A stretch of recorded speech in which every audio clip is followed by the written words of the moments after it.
Hello, welcome, please come in. It's time for another bonus episode, mostly just because I had some extra time and wanted to do another video. And I let my patrons vote on what that bonus episode would be, and while the vote was close, they ultimately settled on Final Fantasy Tactics, with only Time Mages. Time Mages are an interesting class in this game, possessing a wide variety of niche support, debuff, and even offensive spells. So while they lack the focused power of something like a knight or a black mage, or the pure support of a white mage or chemist, Time Mages have a lot of tools in their arsenal. And surely something will be useful. Time Mages really shine when they have other classes to support or open up opportunities for. Will Time Mages be able to stand on their own when that's not the case? Well, that is the point of this video. And the first two fights are playing in the background because they are boring and don't have anything to do with the challenge. But once those are done, I can start the first task, recruiting a cast of high faith characters. Time Mages are highly reliant on faith, with both positive and negative buffs, chance to hit being based on the faith of the caster and target. I can't control my enemies, but I will need high faith on all of my casters. High Brave may be somewhat useful, as Time Mages do have a decent reaction ability in the critical quick ability, but it's a lot less important because, spoilers, Time Mages are really fragile, so it's actually not super common for them to be in critical health. They normally just drop to 0. And while I could unlock Time Mage normally, in the interest of getting the run started as early as possible, I just unlocked Time Mage on everyone with a save editor. This won't have any long-term impact, but means I can use Time Mages immediately.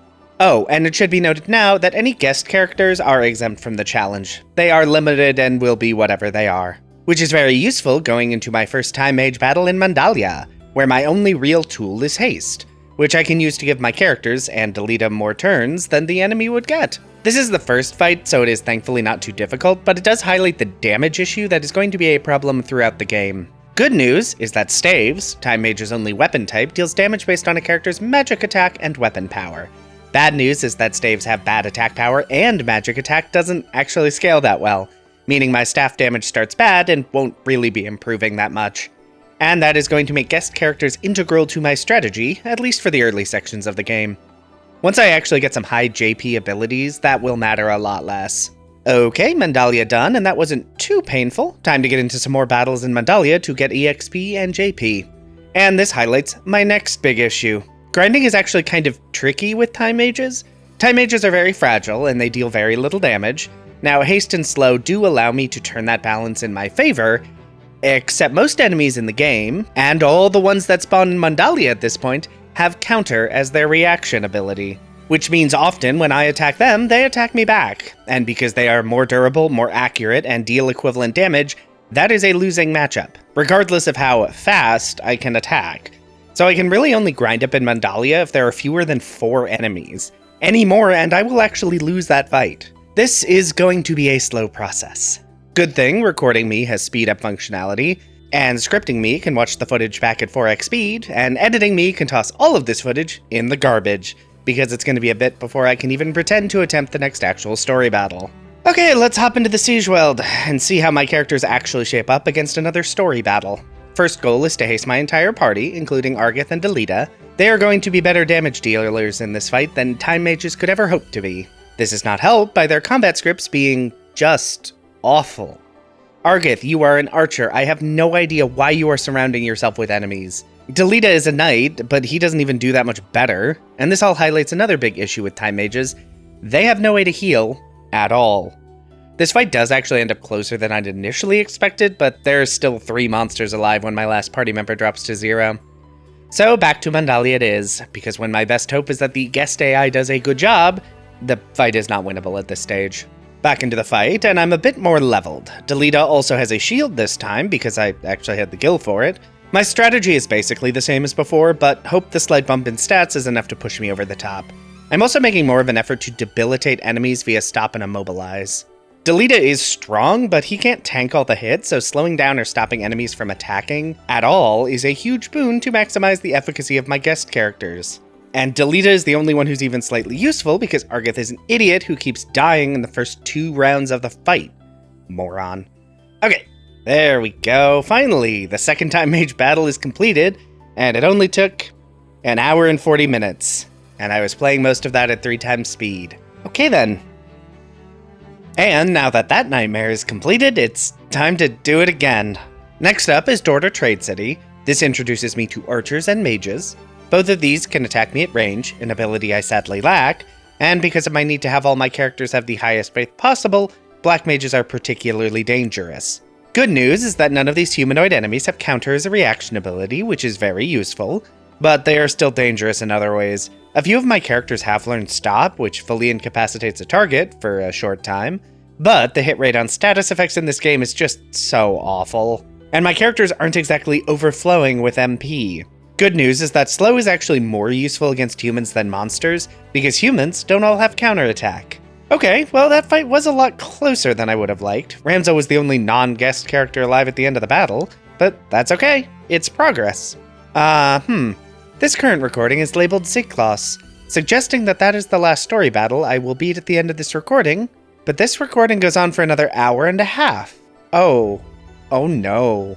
Yeah, so this fight is basically the worst news. The enemy units are all physical classes, with knights being particularly durable, but the archers also have ranged capability to take advantage of my no ranged attacks. I do occasionally get lucky with Stop affecting a decent number of enemies at once, but I have neither the movement nor the damage to really capitalize on it, which means this fight can go okay, but it is not going to go well. Ever. And of course, one of the knights has potion access. 30 HP doesn't sound like much HP, but that is 2 attacks from my time mages. And my hit rate isn't even that high. So hooray! It's time to head right back to Mandalia to do even more grinding. And while I do that grinding, I need to actually decide what I'm grinding towards.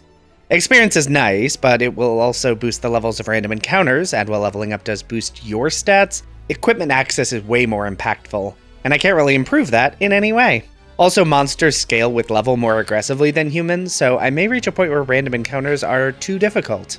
That means I really need to be looking to abilities to close the gap, but my options there are also pretty limited. Much as I would love to learn Meteor to destroy all my foes in a single attack, Meteor costs 1,500 JP to learn and 70 MP to cast, so no one in my party is going to be able to cast Meteor for a very long time. Gravity and Gravaga are my next cheapest attacking options, but Gravaga costs 50 MP, has poor accuracy, and deals half a target's HP.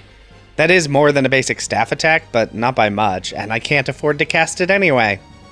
And Gravity actually deals less than a basic attack, because 25% of a target's max HP isn't actually that much. And during intermittent attempts, I even get in one where I came so close to winning, but the stupid knight with potions used 3 of them to delay me just long enough that one of my characters turned into a crystal. That one really sucked, actually. Okay, I may end up loading a backup save, but let's learn Gravity and see how that does in a fight. 25% may not be that much, but at least it affects an area, which might make it worthwhile. And no, if it hit with any consistency, it would probably be workable. 15 to 30 damage isn't great in an area, but it's something. The real issue is the awful accuracy. Being both mid-damage and inaccurate? No, back to the grind. Okay, so at this point none of my abilities will work, which means it's time for the actual saver of the fight, Teleport. Teleport is a movement ability time mages can learn that is absolutely busted. It is in competition with the best movement abilities in the game, only really losing out to Move +3 or Move +2. But even then, Teleport is actually better in a lot of cases. So, the advantage of Teleport is that it lets the character equipped with it move past enemies and obstacles, bypass height differences, and even risk further range of movement with a risk of failure. And all that for a very cheap 650 JP. Seriously. It's not related, but in the War of the Lions version, which I am recording this on, they boosted the cost of Teleport from 600 to 650, but also boosted Fly from 1200 to 5000, and I have no idea why they did that. Teleport is just better in functionally every instance. It's so weird. Okay, back into the battle, and it's time to demonstrate why Teleport is such a good ability. Teleport is 100% successful when used within a unit's normal movement, but you can also try to stretch your movement at a 10% additive risk of the teleport just not working. Ideally, you want to leave as little up to chance in this game as possible, but sometimes you need that extra space or two. Being able to teleport around enemies and walls means I can inflict status effects and actually take advantage of them. Finally, once the archers are dead, I can just teleport onto the walls. None of the enemies have enough jump height to even reach me. Getting teleport turns this from a difficult fight that I am absolutely outmatched into a pretty decisive victory, all through the power of movement abilities. Hooray! And with Ziklos Desert completed, new equipment becomes available in Dorder. New staff that isn't worth buying, actually. New robes to boost my MP, and new hats to boost my HP and MP. A nice and very needed power boost. There are cloaks I can buy to boost evasion, but the boost is pretty minor for now, and +1 movement from battle boots is probably more useful. For now. Alright, let's see if I can keep that momentum riding into the next story battle at the Corpse Brigade hideout. This is the first mission in the game with a kill one enemy unit condition for victory, which means I can try to make use of my new gravity spell. 25% damage isn't a ton, but when you only need to deal that much damage 4 times, it can be useful. Sadly, my damage falls a bit short with my first round of casting, and I don't have enough MP to cast gravity again with any of my characters. Okay, that was a very good time for stop to succeed. Downside is that in addition to poor accuracy, stop has a very short duration. They really did status effects dirty in this game. Though, sometimes that poor accuracy works out in my favor. Not in my favor enough, though, and Ramza turns to Crystal. Let me reload my last save. Gravity was nice, but I think it still takes up more of my MP than it's actually worth, particularly with its low accuracy. The movement and attacking flexibility that teleport offers should be sufficient, and, despite the chance of movement failure, be more reliable in this fight. And yeah, I managed to take out all the enemies other than Meuda pretty quickly just through good positioning. I mean, it also helps that both Argith and Delita are knights with big swords, but like I said, guests don't count. And trust me, that won't save me from the worst of what's to come. Can you idiots actually hit Meuda, please? Thank you. Good lord, the last part of that fight took way longer than it needed to. Okay, Tetra has been kidnapped, so it's time to save her. But first, I'm actually going to equip the entire party with evasion boosting cloaks. +1 movement is good, but Time Mages have teleport to greed out that extra movement, and they are also very fragile, so any boost to survivability is essential. Okay, time to head into Linalia Plateau to face down Meuda again. And this fight has so many mages, which worries my parties at very high faith a lot. Good news is you only have to kill Meuda in this fight. Wait, why did I think you had to take out all enemies in this battle? Odd. Okay, yeah, no, despite trying to focus fire down Meuda, that did not work out at all. Delita was actually the last person alive, and when a guest outlives your entire party, you know something has gone horribly wrong. However, I don't actually think this fight is unwinnable at this level. It's certainly not ideal, but I do have mobility on my side, which doesn't help as much as I'd like it to. I managed to get about 1 good hit away from dropping Meuda, but the rest of the party is, by that point, very dead. So that's bad, but let's just keep trying, shall we? Mostly because I'm kind of out of meaningful upgrades to my characters that don't involve massively over-leveling to have enough MP to cast better spells. Mobility is still my best tool though, and while I don't actually have the damage to quickly finish this fight, I can take advantage of some friendly fire to deal big damage to Meuda and win the fight. Thank you, enemy Black Mage, your commitment to my cause is appreciated. And beating that fight means I have unlocked a better robe in the shops. This pushes my characters over 50 MP needed to cast Gravaga and means I now have my much needed strategy. In the next fight, Wygriff is my only actual target, and while my hit rates aren't great, I managed to get 1 Gravaga to hit and then take him down to critical health with a few good staff bonks. So yes, my strategy for a lot of fights going forward is going to be spamming Gravaga and hoping. Let's keep watching to see how effective that ends up being. And that comes up next in the final fight of Act 1. This area has a lot of complicated terrain to get around, good thing Teleport doesn't care. And because this mission is another mission that only requires me to take out 1 target, I can mostly just teleport around the map and hope that at least 2 of my Gravagas hit. And yep, despite the opposing unit's best efforts to stop me, Gravaga manages to take down Argith pretty easily. Alright, that is Act 1 done. Let's hope the rest of the playthrough goes a bit better, shall we? The next fight is once more in Dorder, but I have Agrias and gaffgaren on my side, and they are both very, very strong. And so there is nothing the random enemies can do. The fight is still messier than it probably should be, but victory is mine. And in Dorder, I can buy a better evasion-boosting cloak to help boost my defenses. And next up is Aragwe Woods. This is a kill-all-enemies level, so Gravaga isn't particularly useful here. Instead, I'm just going to use Haste to boost Agrias and gaffgaren so they can get more turns. My Time Mages can deal okay damage with attacks, but honestly, getting more experience in JP is more valuable than the damage they are dealing. Next up is Zirkle Falls. Gaffgaren betrays the party, but he's easy enough to deal with because I took all his weapons away from him before the fight.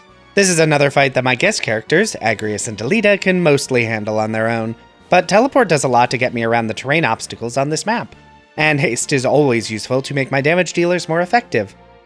And with a few final hits on the last night, that is another story mission down, a considerable improvement in pace over prior maps.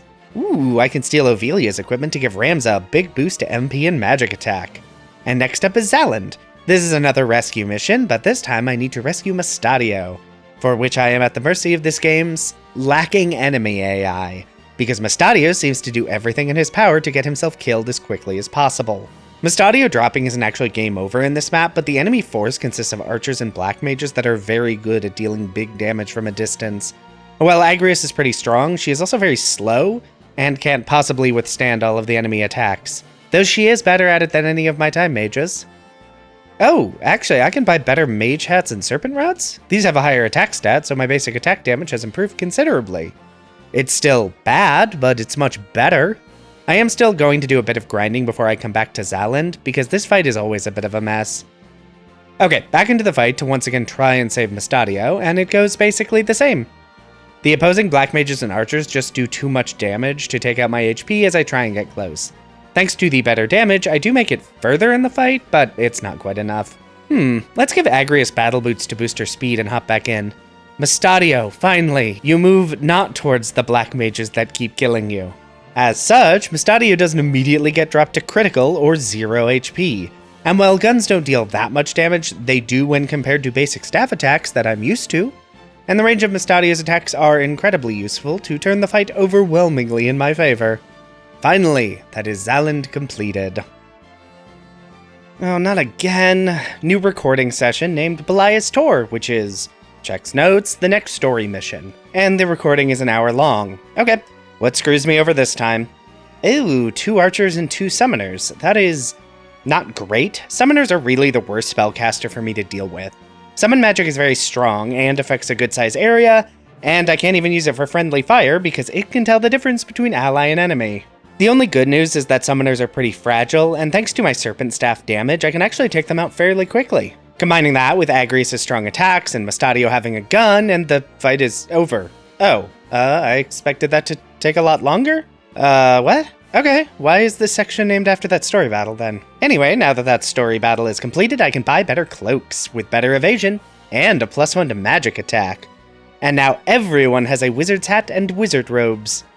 Oh, I see. Ramza has 70 MP, which means the rest of the party will also have 70 MP once they get another level or 2. 70 MP is a big deal because that is the threshold to unlock my last big spell, Meteor. And Meteor is going to be a big improvement to my consistent damage. Please hold while I grind up the levels and JP to unlock that, please. Now that I have Meteor, at least on a few characters, it's time to head on into the next area, whose name I don't remember. And while this fight plays out in the background, let's go over what Meteor's deal is. It is a comically expensive, very slow spell. In exchange, it is also the highest damaging spell in the game, other than the hidden summon Zodiark. It also has the very nice benefit of bypassing evasion and accuracy, so it cannot miss. This makes Meteor difficult to use, actually. The large AoE means you have a high chance of hitting multiple enemies, but it doesn't tell friend from foe, so it's hard to use effectively. It also has a charge time slower than most characters' base speed stat, meaning an enemy will almost certainly get a turn before the spell is cast. Into the next fight in GOG, and we can see that Meteor can be effectively used, particularly in maps with elevation or other environmental factors that make teleport's mobility outpace the movement of regular enemies, which has gotten me through the last few fights pretty well. Meteor is a powerful spell that needs to be used very carefully, or it will deal more damage to your party than your enemy, and that is very important to remember. And it will be a long time before anyone in the party can cast anything after casting Meteor. Boat ride done, and it's time for the Belias Swole. I confused the 2 Beliases. That's why I thought this section was going to be miserable. I'm an idiot. Anywho, here we need to save Agrias, who is fleeing pursuit, and the rivers and height differences are a good tool to use to throw down some meteors. Because the good news at this point in the game is that if a meteor connects with what I want it to, the enemy will die. This fight can be a struggle depending on party composition, but Meteor is just overwhelming in its destructive power. Okay, that is done and Agrias is rescued. But they are going to execute Avelia, but oh no, it's a trap. Teleport is useful for getting up onto this wall and out of range of melee characters. The problem is gaffgaren is very strong in this fight, heals himself when he deals damage, and the opposing party also has time mages. And because Meteor is so slow, it's difficult to use effectively here. Oh hey, Mage Staff, a new staff for my party.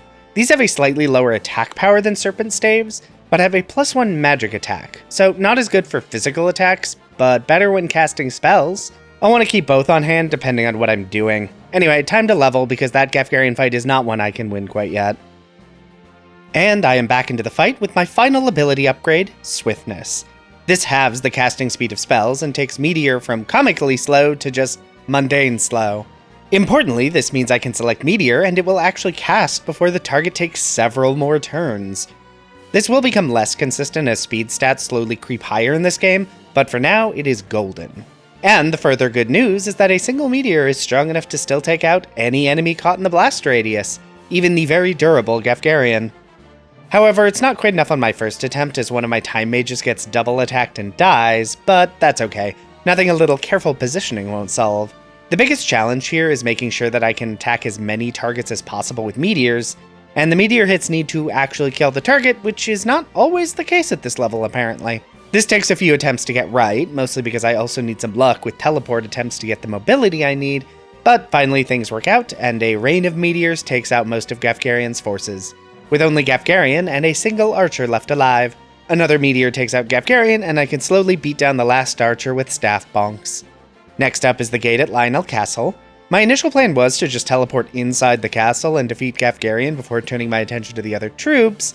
The problem with that is that gaffgaren can two-shot Ramza, meaning I would then be on a pretty strict timer to take out the rest of the enemy force. And they are both more durable and more damaging than I hoped. So instead, I'll target gaffgaren with a meteor strong enough to one-shot him while Ramza flees out of reach via teleport.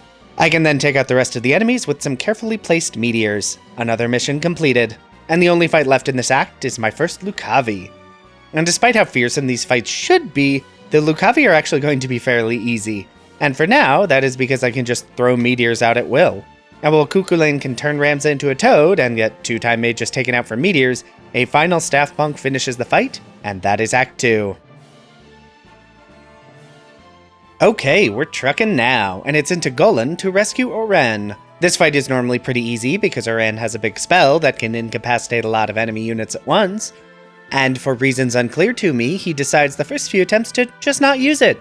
Instead, he thinks a basic book attack is all he needs, and he manages to get himself killed. First Mustadio, now this chucklehead. If you idiots want to be saved, can you please act like it? It takes 4 attempts before Oren finally decides to use Galaxy Stop, and then the fight is very easy, because it turns out dropping a meteor on a target that cannot move is in fact quite effective. Good lord, we do not have time for this. This video is going to be so long as it is. Next up is Lazalia. Here I am attempting to flee from the church, and while the terrain in this fight isn't that extreme, it does mean my teleportation can very effectively take out my target very quickly. Love missions that only require me to beat one enemy. It's great! And completing this means Alma pretends to join the party for several minutes, which means I can steal the healing staff. This staff restores HP instead of dealing damage, which sounds good, so I can finally have some healing, but honestly it's pretty bad. The healing staff scales just like every other staff, which means the amount it heals is really too low to actually be that useful. Oh well, no healing for me. Still, I do get a better piece of headgear though. More MP, more magic attack, always nice. Back to Orban, and it's time for a fun series of fights. I mean, they aren't, but sure. First problem is that the Dragoons are surprisingly quick and are strong enough to one-shot my characters. Probably in part because I am 8 to 10 levels lower than them. That's fine though, nothing some clever positioning can't solve. They do have a chemist and 2 time mages, but honestly they aren't even worth considering in this fight. Only the Dragoons are an actual threat, and that's mostly because it's difficult to properly time out meteor casts. But after a few attempts, I remember that Immobilize is a thing, and Dragoons have no ranged abilities. And by carefully baiting out specific movements, I can take out a lot of enemies with 2 meteors. Then it's just cleanup. Okay, not a bad fight. What's next? Oh right, Isolde, who is the only target in this fight worth caring about, which means using Graviga a few times because it casts a lot faster than Meteor. So that fight was over very quickly. And the final fight is against Wygriff. A difficult fight because Wygriff is very quick, and I miss 3 of 4 Gravigas. Alright, let's try it again. And the second attempt goes much better. I'm expecting Graviga Reliance is going to be a lot of my future in this run. Oh neat, new equipment, golden staff for better damage, and some white robes for more MP and some elemental resistances. Am I supposed to pick up a chameleon robe for something? No, surely not. Anyway, time to press on. Ah shoot, it's time to rescue another NPC from certain death. And this time it's Luso, and the certain death in question is a bunch of behemoths. Which honestly wouldn't be that difficult to meteor into dust if Luso did not desperately want to run into the middle of the fight and get absolutely wrecked. This fight is mandatory though, so I will struggle through and take out the behemoths. Idiot Luso. Oh, and I've been slowly learning critical quick with my party. A character reduced to critical health will get to take their turn immediately after that.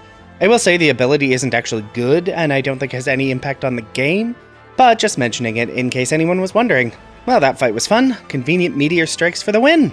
Next up is Yardrow, a fight I was absolutely not looking forward to. The enemy consists of 3 ninjas, 2 summoners, and Marok, and I need to rescue Rafa. Ninjas are always dangerous given their speed and range throw command and the ability to dual wield, and that is made even worse when my party is made up of very fragile time mages, who are even more fragile than normal because they are hilariously underleveled. I also can't hang back and attack as conservatively as I'd like to because Rafa wants to die anyway. Meteor is too slow to be usable with this many ninjas running around.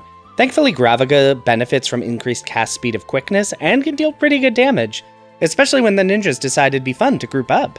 That isn't quite enough to win though. I think it's finally time to do a bit more leveling. I'm just really under-leveled and a bit more HP is exactly what I need. Okay, back into the fight at a slightly more reasonable level, and yeah, turns out having a bit more HP, MP, and damage is a good thing. The fight is still very close because this battle is really difficult, but I do manage to win the fight after a few attempts. Seriously, ninjas are so strong in this game. Ooh, gold hairpins? Love some new equipment. I'm actually almost at the point where I can cast 2 meteors. How very exciting. And it's time to upgrade to vampire cloaks to up my evasion. It does mean a drop to magic attack, but that extra survivability is a must. Next up is the Yugwood, a bunch of ghosts and zombie time mages and black mages. And after the Nightmare of Yardrow, this is a walk in the park. The ghosts aren't faster than Meteor's charge time, they don't have deadly physical attacks. It's great and easy, and I appreciate that. Riovanes Castle. The entrance to this area has caused issues in prior playthroughs of this game, and this proves to be true here. Good news is I can just ignore Marok and Rafa because they will both bail from the fight when either is in critical health. Bad news is that the archers have the high ground, giving them really high attack range. And of course, the knights are really durable. Fortunately, I have learned that the safest way to deal with this fight is to back away as much as possible, and bait out the enemies to give up the height advantage. And thanks to Meteor, that is easier than ever. Next fight is Wygriff. Oh I forgot the chameleon robe. So apparently, if you have a chameleon robe equipped, Wygriff won't use any of his sword attacks because he will think they are holy elemental, even though they technically use the element of the equipped weapon. But now I need to figure out another plan, and that is basically equip my highest magic attack boosting items to maximize meteor damage. And I'm dead. Oh, right, white robe resists lightning. Let's try with slightly less magic attack boosting equipment. Okay, that worked out just fine. Now it's the actual lucavi fight. As usual, lucavi are vulnerable to many things, most notably Gravaga, which can deal comically high damage thanks to dealing 50% of the target's max HP. Meaning Gravaga deals 526 damage and 2-shots the boss. Nice. Love when a plan comes together. Next up is the fight against Elmdor and his 2 assassins on the rooftop. This fight is also bad because I have to keep Rafa alive and survive the stopping power of the assassins. However, Gravaga is fast enough to be very usable, and because of its damage formula, 2-shot Celia. And that is actually Act 3 done. Only one left to go.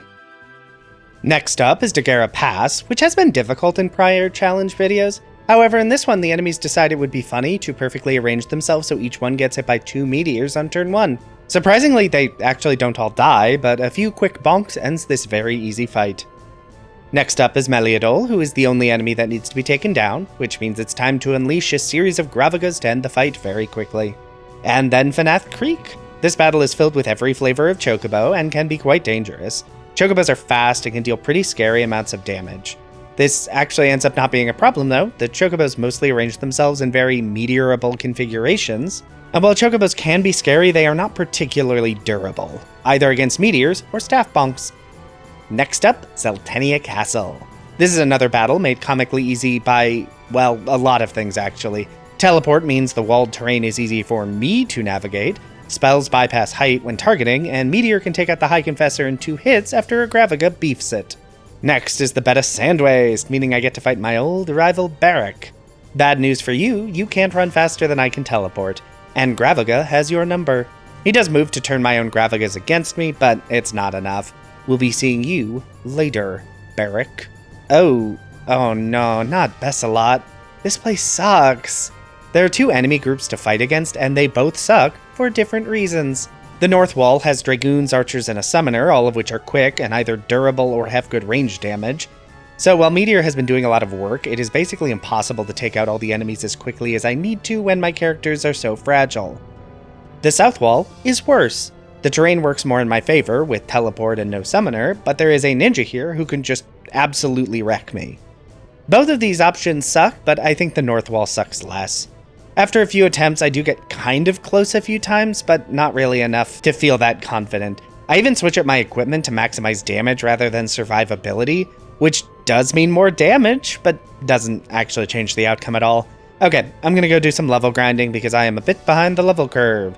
And while I do that, I need to think of a strategy here. Alright, I'm back and I have a plan. The north wall was actually a trap the whole time. South wall is where it's at. The ninja here is very dangerous, but that's only one enemy. And while 3 knights are probably stronger than 2 dragoons and a monk, they start the fight a lot further away, making it much easier for me to use the environment to my advantage.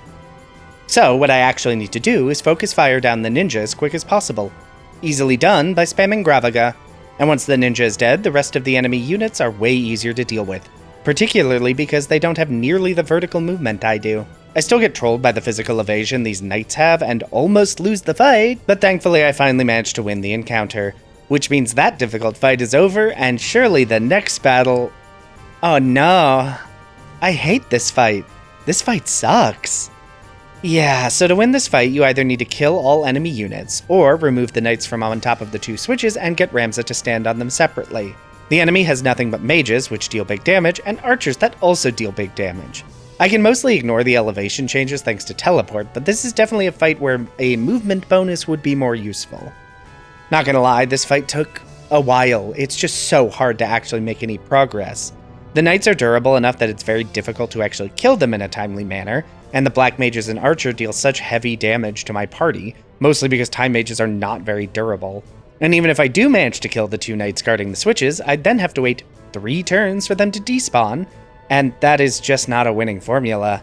I also don't want to leave and grind, because then I'd have to redo the first besselat fight, which was also not easy. So instead, I have no real choice but to throw myself at the fight over and over and over again. I try a number of things, switching out my headgear for speed improving thief berets. Nice, I do actually manage to kill the knights guarding the switches. Too bad my party then dies. I try using Gravaga as my main offensive tool, but while it's faster and easier to aim than Meteor, it's not nearly as consistent. It is at this point that I remember Reflect exists. I basically never use Reflect in this game. It's weird in that it doesn't cause magic to reflect, it causes it to bounce past the target, which is similar, but different. However, it can actually be quite useful here. The black mages deal a lot of damage, and Reflect can stop them from hitting characters with strong spells. It still takes a lot of attempts to capitalize on this, but I eventually reached this run where... Oh, good lord, I forgot. You don't have to kill the knights on the switches. If you get them in critical health, they run away. That means I don't need to survive 3 more turns. And thanks to Hastasia boosting his speed, Ramza, despite being the last character alive, can finish the fight. Oh, it's done. I've completed Besselat. That fight sucks. Oh, I can finally buy luminous robes, lambent hats, and featherweave cloaks. These are the best items in the game. Expensive though, no matter. It's worth it, as these will need to carry me through the endgame. And next up is a very rough fight against a ninja and some archers on a mountain that heavily favors them. At least it would in other playthroughs. In this playthrough, I have teleport, letting me be unaffected by the elevation differences. And while that doesn't make the fight free, it does make it a lot easier than it often is. By focus firing the ninja, I also reduce the danger that enemy poses by a lot. Really, ninjas are just super dangerous in this game. At some point I'll need to do a ninja playthrough, won't I? Anywho, then it's just slowly bonk down the remaining enemies. The new cloaks are doing a lot of work at blocking attacks as well. Next up is Lake Poescus, which means more archers to deal with. Good news is I can just hide in the corner waiting for them to come to me, and then burn them down with meteors. I mean, meteor doesn't actually deal fire damage. I guess it would be crushed. Crushed is probably the right word. Next up is the gates of Limberry Castle, which means another fight with the assassin twins. You only need to take out 1 to progress, and Gravaga makes that very easy to do. Next, another fight against Elmdor and his assassins. This is even easier because the assassins start the fight outside of attack range. Another easy fight down. This is flying by, which is good. This is going to be a longer video. Oh, right, next up is the new fight they added to the War of the Lions version, Argeth. So this fight is a bit of a problem. He has auto-reflect from his equipment, making it difficult to take him down in my normal Gravaga fashion, Meteor does have the advantage of being unreflectable, but Argith has a low faith stat, and the Ultima demons will probably kill enough of my party before any meteors can actually be cast to make that not viable. But that's okay. That's why I brought... Where are my reflect rings? I forgot to buy reflect rings. Crap. Okay. What is plan B? Okay, so Ramza is almost certainly going to die before he can cast Gravaga, because he starts the fight by getting attacked. So he can cast Reflect on himself, and then I can Reflect Gravaga over him to Argith. Argith's low faith means that spell is going to have a very low accuracy rating, but that just means reloading the fight a significant number of times. Though, honestly, less than I expected.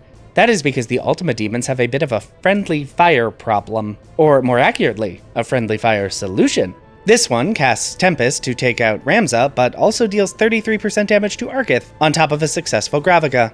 Then my one remaining meteor can finish the fight. Okay, that was more resetting than I'd prefer, but still not bad. Next up is the Undercroft, which means Elmdor transforms into Zalera, and it's lucavi time, which of course just means time to spam Gravaga until 2 hits in quick succession, which gets messier than I'd hope thanks to Flerja and the skeletons, but it's still a first attempt. Back to Agrias Castle, there are only a handful of fights left. I mean, handful for this game, which is still like a dozen or so. Anyway, first fight here is against Isodarg and his many knights.